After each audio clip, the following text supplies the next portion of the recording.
Personal computer may soon be not so private, with the US and some European nations working on laws allowing them access to search the content held on a person's hard drive.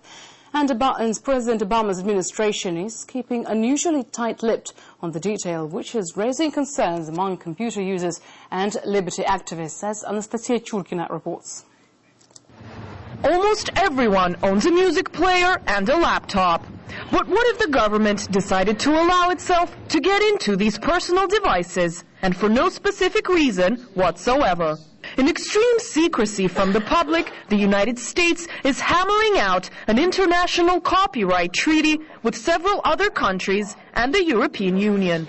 Under the Anti-Counterfeiting Trade Agreement, or ACTA, governments will get sweeping new powers to search and seize material thought to be in breach of copyright. But why all the secrecy?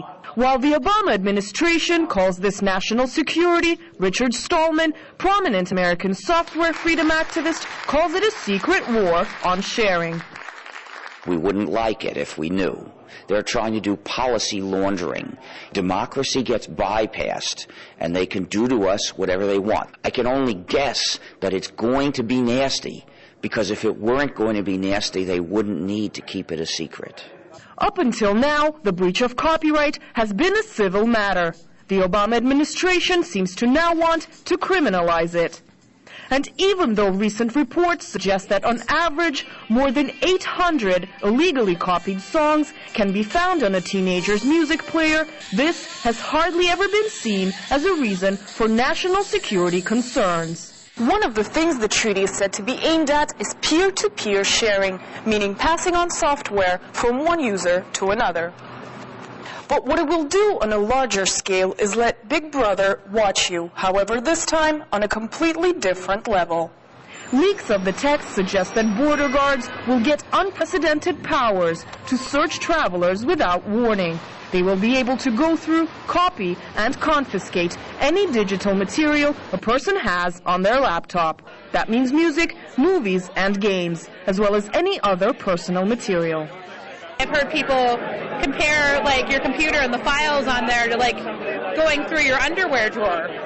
So I don't think that people should be able to go, I don't think the government should be able to go through your computer without a reason to be there. Obama, when he ran for office, and the Democrats have taken a stand for transparency.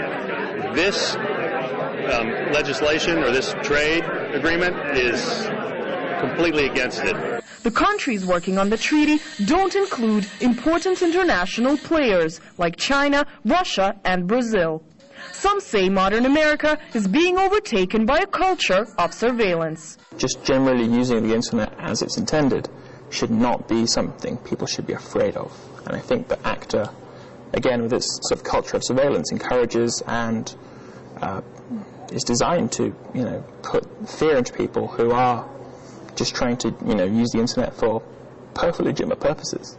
Apart from the American government, it is believed that movie, video, music, and publishing industries are also behind the treaty, since they would be the ones to profit from putting fear of being a criminal into internet users.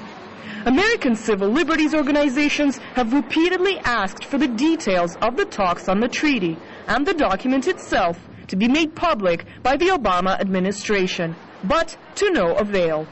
ACTA was expected to come into force by the end of last year, but talks are still ongoing. Anastasia Churkina, RT, New York.